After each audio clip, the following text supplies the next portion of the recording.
Hello, hello, my spooky friends. Welcome back to my channel.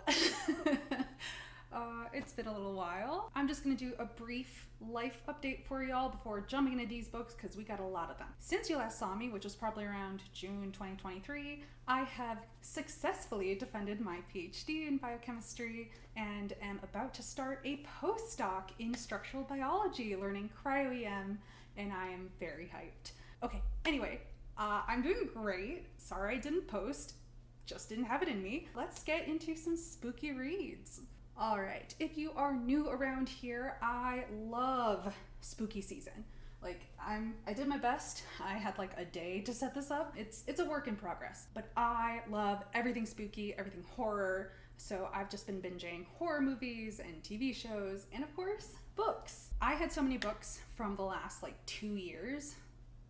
I think that was the last time I did a spooky rec video. This is just horror, but I'm gonna start with the YA category, the young adult. I do have one middle grade book, that's the first one. First up, we have The Black Slide by J.W. Ocker. This one is, like I said, middle grade, but I read this, 30 something, and it was still legit scary. Don't be shy because of the reading age category it's in. Basically, we've got two kids that go down this big spooky new black slide on their elementary school playground, and they don't come out the other end. Instead, they are transported into a strange, cruel world filled with, and I quote, bloodthirsty creatures on a quest to become immortal. Great stuff. Kids will love it, adults will love it, give it a shot. Next up, we have a YA. This Is Not a Test by Courtney Summers. So like every other piece of media in the zombie subgenre, This Is Not a Test is less about flesh-eating monsters and more about teenage depression and suicidal ideation. Check out those content warnings. While technically still alive, our main character, Sloane Price, has been effectively dead for about 6 months.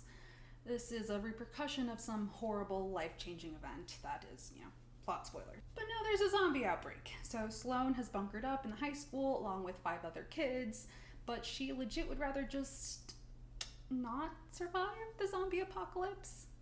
Yeah, she's deep in that depression. And this book was a very relevant read during the dark hole that was defense minus 3 months for me when I read this. So if you're feeling like you're in an okay spot right now regarding S ideation, give this one a shot. If you want to feel real messed up about a poor girl's abusive father, depressive mental fog, and the fight to choose life in the face of apocalypse, which many of us had to deal with in the last few years, feels like. Next is a short one, Dear Laura by Gemma Amor. This is from the Goodreads description. Every year, on her birthday, Laura gets a letter from a stranger. That stranger claims to know the whereabouts of her missing friend Bobby. But there's a catch. He'll only tell her what he knows in exchange for something personal.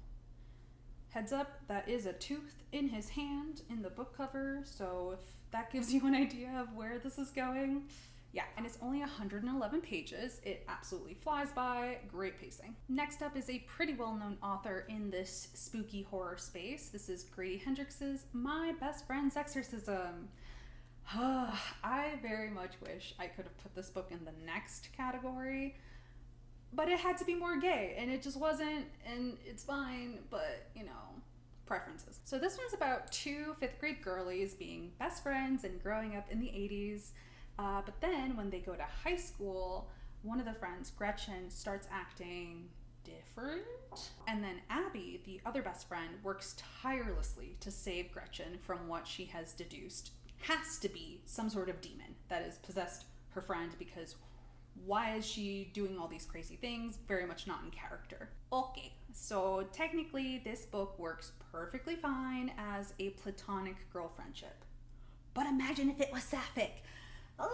Okay, number 1, I would just die. Number 2, the added layer of romantic love on top of the platonic love would have given this book an emotional boost that I really felt was needed. But as it stands, I think it's still a pretty good spooky read, and you should check it out. The next category is queer spooky books. Not surprisingly, there is a lot of horror out there relating to queer lives because in many ways, our lives are quite horrific. Yay, society. And as a really good sampler for that kind of horror is the first book in the category, It Came from the Closet, Queer Reflections on Horror. I love this one. I need to find it again. This is also an introspective look into how horror has shaped their self-image and self-conception. Sometimes it really does feel like you're this monstrous freak that could be chased out of town by an angry mob any day now. Or maybe it's just me who feels that and these writers. Probably not. You'll probably find something to relate to in here, even if you're not queer. My favorite essay in this collection is by one of my faves, Carmen Maria Machado, and it's an autobiographical essay on Jennifer's Body, another one of my favorite movies. I just overall love this collection of essays. Particularly, there were some essays that I found to be quite thought-provoking in their examination of the connections between disability and queerness, especially when it comes to public restrooms and having very strong feelings about your body, that kind of stuff. Next up is This Delicious Death by Kayla Cottingham, who is quickly becoming one of my favorite authors in this space. I absolutely loved their 2022 debut, My Dearest Darkest. So when I saw this in my e-library, I snapped it up immediately, and I wasn't disappointed. From the Goodreads description, 4 best friends, 1 music festival, and a cooler filled with human organs. This summer is about to get gory. I thought this was a very well-constructed story, as she manages to write a contemporary novel and also acknowledging the fact that we all lived through and are continuing to live through this global pandemic and its consequences. Instead of a flu-like virus, the world of This Delicious Death is instead recovering from a zombie pandemic. Those that were infected slowly lose their ability to tolerate normal human food and then are required to go on this specialty diet of human flesh. The new normal of this world requires the integration of the newly outed ghouls of society and their peculiar diets. But don't worry, there is an alternative to eating human flesh. Hello, synflesh, synthetic flesh. No humans harmed, and the ghouls can eat. Hooray, what a win. Except, similar to how our world treats certain minority groups, the fantasy SoCal of this world would not be chill about finding out that these girls brought a cooler full of organs to their music festival. So they're forced to keep their ghoul status hidden, and it's all going great until a ghoulphobe finds their cooler. Yeah, goes pretty poorly from there, but it's a fun ride, and I think it has some interesting social commentary on the whole, minority in the world situation. This is a great summer read, especially if you are somewhere that is still in that seasonal transition between summer and autumn. This next one is a short one, The Salt Grows Heavy by Cassandra Kaw. 2 lonely monsters, one a mermaid and the other a plague doctor, must join forces and face the cruelest parts of their inner nature so they have any chance of surviving this burnt to ash wasteland of a kingdom. Sounds familiar. Queer folk and queer relationships can absolutely relate to this one, but really, queer or not, this story of 2 misfits falling in love is a classic for a reason, so check it out. I tried not to go super long with this review, but I just couldn't help myself. This is Tell Me I'm Worthless by Alison Rumfitt. Definitely for fans of Manhunt. Also, major trigger warnings. This has a lot of stuff. I don't really want to get into it, but check them out before. 3 years ago, 3 friends walk into and spent the night in an abandoned house. After a night filled with horrors, only 2 friends walk out.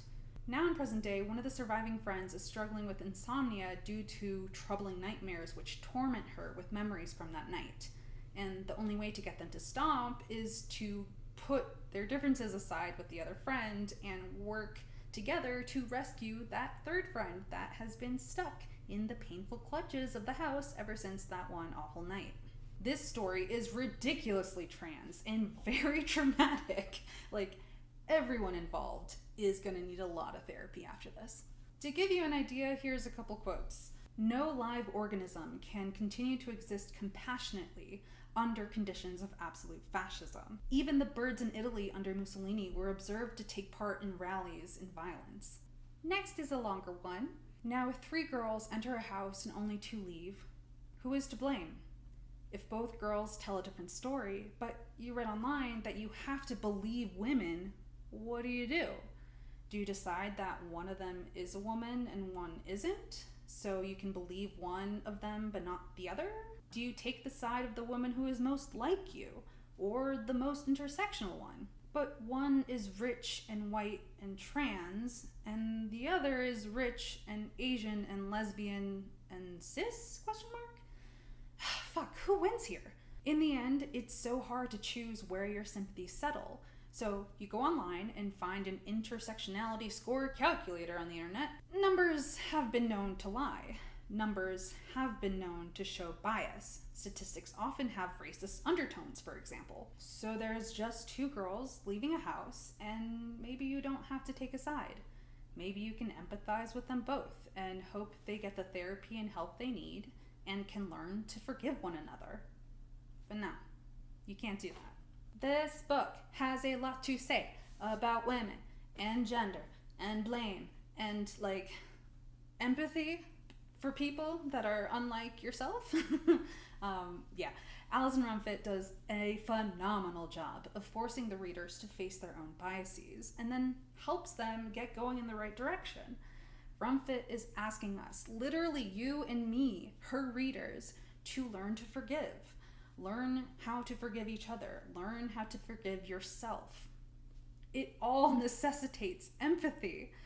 Top tier skill empathy, really. And top tier book. Hot damn, I might need to reread this one ASAP.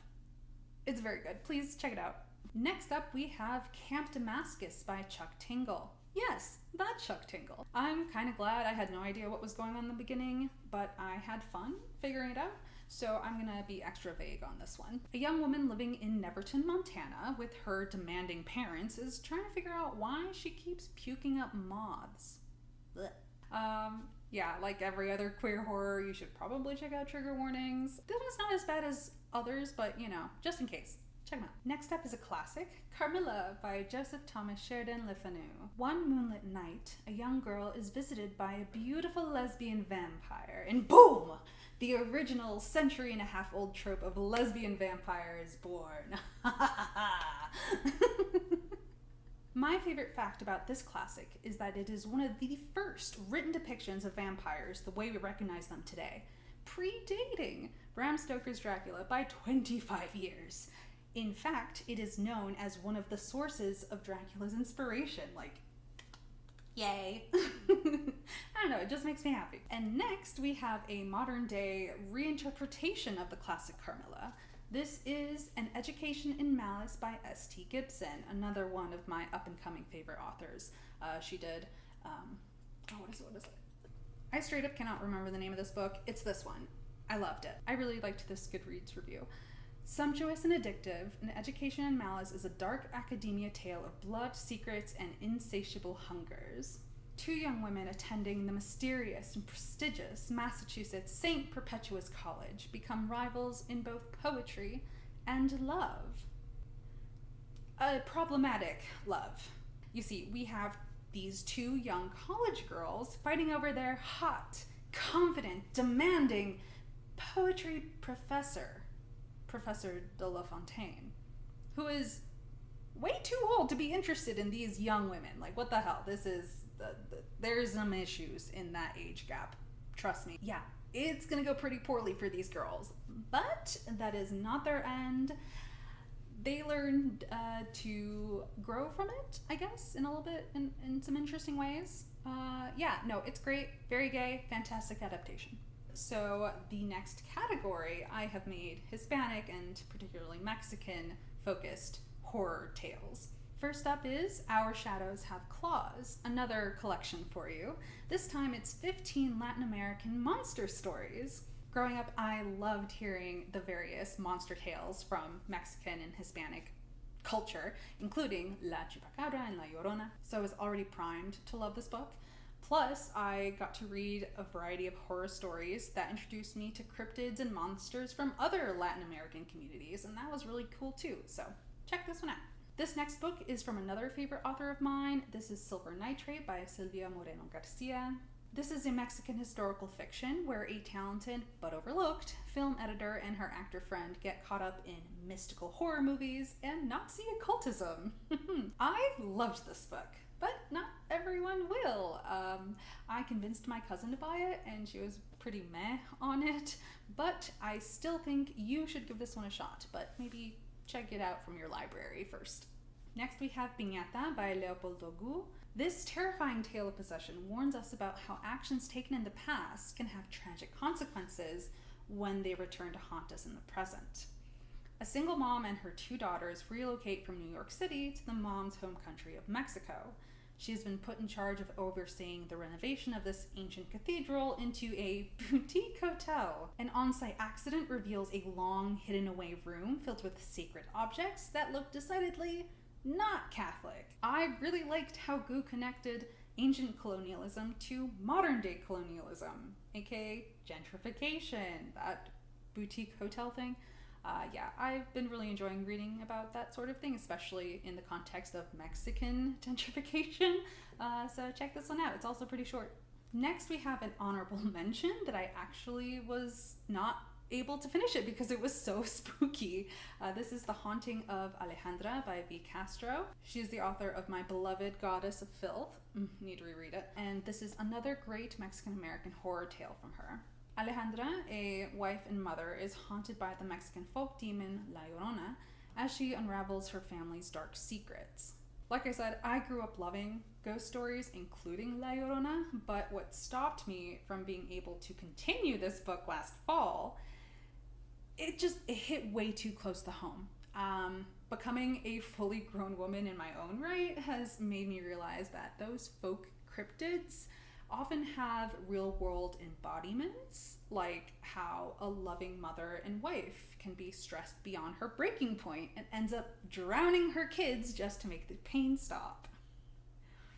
There's unfortunately a variety of true crime examples for that. Anyway, I don't want to get into my own private family shit, but oh my god, the opening of this novel did a really good job putting into words the stresses and pressures my mother must have felt when she was raising me and my sister, as well as my own fears of the future and stuff. Yeah. Anyway, maybe one day I'll give this one another go, but if you're up for it, definitely give this one a shot. It seems really spooky. This next category of spooky recs I have kind of called the race and class category. You'll see what I mean. First up, we have The Spite House by Johnny Compton. This is a southern gothic haunted house tale about a dad on the run from a mysterious past with his 2 daughters. Desperate for any job that pays, he lands a post as a caretaker of this suspiciously spooky house in Texas. His boss, the owner of the spooky house, wants him to record proof of the house's paranormal activity. Oh no. Hopefully, he's able to complete this contract without going insane like the previous caretakers of this house. Yeah. So, with that already stressful backdrop, the meat of the story really comes with the novel's depictions of grief, death, and the depths of a father's love. I really liked this one. Oh, okay, here's another that I will try not to talk your ears off about. This is Black River Orchard by Chuck Wendig. This is perhaps my favorite literary horror of the past couple years. Like, this book was packed with topical and cutting insights into human nature, particularly the Lily White brand of humans, if you know what I mean. From the Goodreads description, a small town is transformed by dark magic when a strange tree begins bearing magical apples. This apple is darkly beautiful, with skin so red it's nearly black. Take a bite of one of these apples and you will desire only to devour another and another. You will become stronger, more vital, more yourself, you will believe. But then your appetite for the apples and their peculiar gifts will keep growing and become darker. I might do a full analysis of this book in the future, but for now, just remember, the apple is white supremacy. Like, this book goes hard on that regard. There are so many literary devices it uses to reinforce this connection as well, all while connecting white supremacy to capitalism. So it's a very hot topic right now. I absolutely loved it. Also, I really liked one of the main characters. She is a queer Asian woman in a toxic, abusive marriage to a lived-up white woman. Ooh. This has lots of spicy takes on white feminism that I absolutely devoured. In addition to being a fucking fantastic piece of American literature, I also read this in the weeks leading up to my dissertation defense, and ooh boy, I was certainly feeling some fucking feelings about America's flavor of white supremacy, particularly in academia. Yeah. And I literally just saw a used copy of this book over the weekend. I regret not buying it, but you know, I'm doing my best here. Next we have The Marigold by Andrew F. Sullivan. This takes place in a near-future Toronto luxury condo tower. Strangely, even though the Marigold sits half vacant, there's already a Marigold 2, an even newer and more luxurier tower being built nearby. Oh no, construction has hit a snag. Luckily, there's a way to fix it.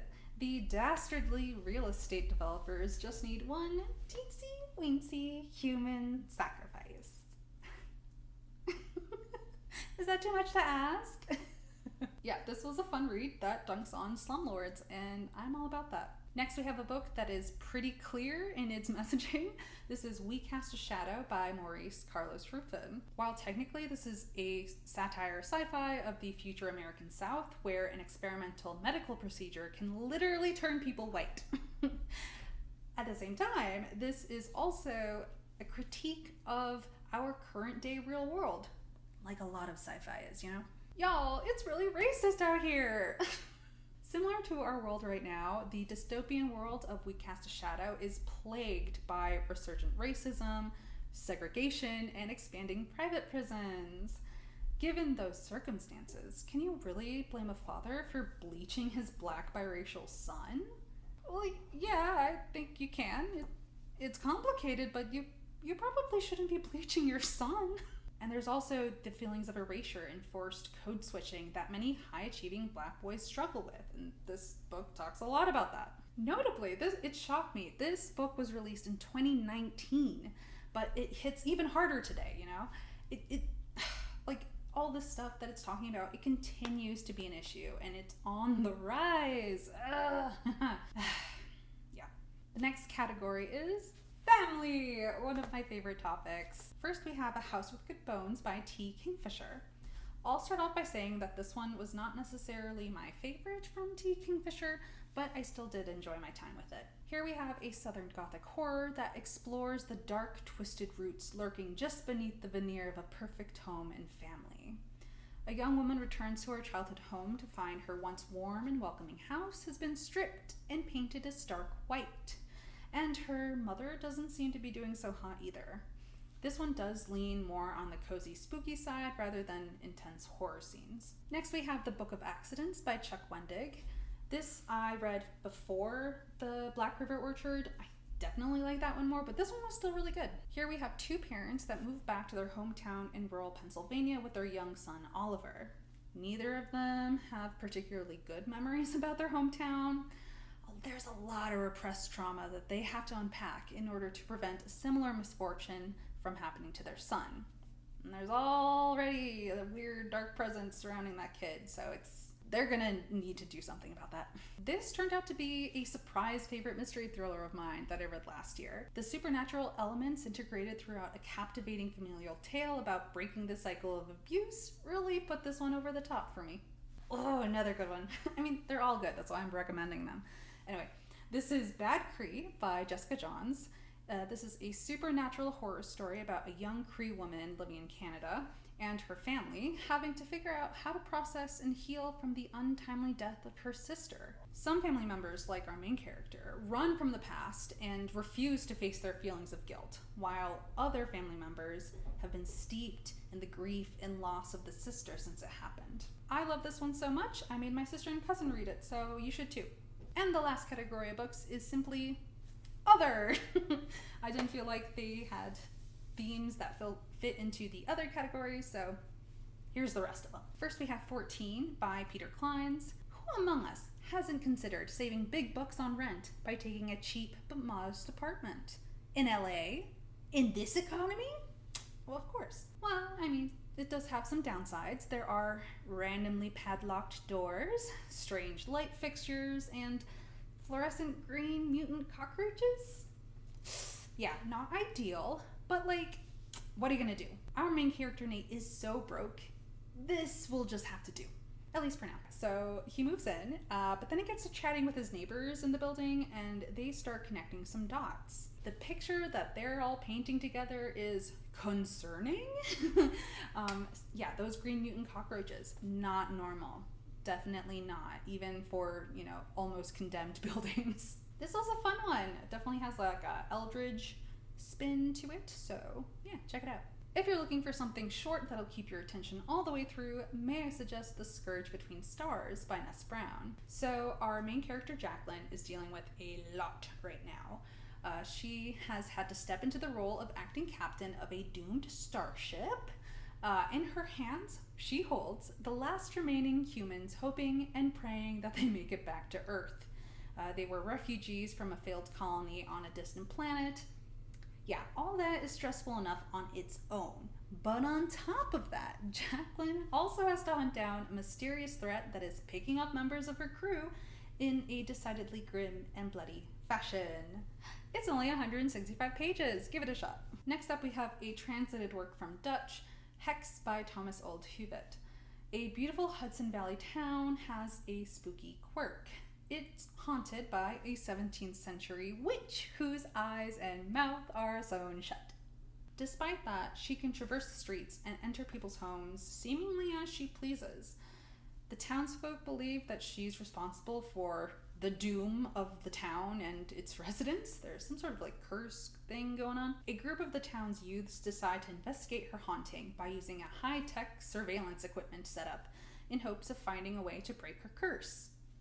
They end up going viral with one of their videos, and it makes things way worse than they were originally. Yeah, this is good. Next, we have another T. Kingfisher. I guess I could have put this one in family, but I don't know. I didn't quite remember as much about this one as I was hoping to. This is What Moves the Dead. As far as adaptations of Edgar Allan Poe's The Fall of the House of Usher that came out in the last couple years ago, Netflix's / Mike Flanagan's TV miniseries The Fall of the House of Usher is my favorite. But What Moves the Dead is not bad and still worth checking out for spooky season. Here we have a retired soldier dude who rushes home to the family house in the remote countryside after he hears that his mother is in grave condition. He finds his childhood home now covered in disturbing fungal growths, and the wildlife is acting more feral than normal. Meanwhile, his mother sleepwalks and speaks in weird voices at night. Oh, and his brother is also there, but his maddening neuroticism means he's of no help. So the retired soldier guy needs to unravel this mushroomy mystery soon before the secret of the House of Usher consumes them all. Ooh, okay, the next one was going to be my favorite of 2023 if I was gonna do that video. I tried, but it wasn't gonna happen. Okay, moving on. This is Rouge by Mona Awad. This is from the same author as Bunny, which I desperately need to reread. This story is light on any sort of intense horror, but it is a really excellent, slower gothic fairy tale about a lonely woman whose mother unexpectedly dies, and her whole life is shot out of a cannon into the sun, meaning she ends up in the grubby arms of a weird French beauty cult.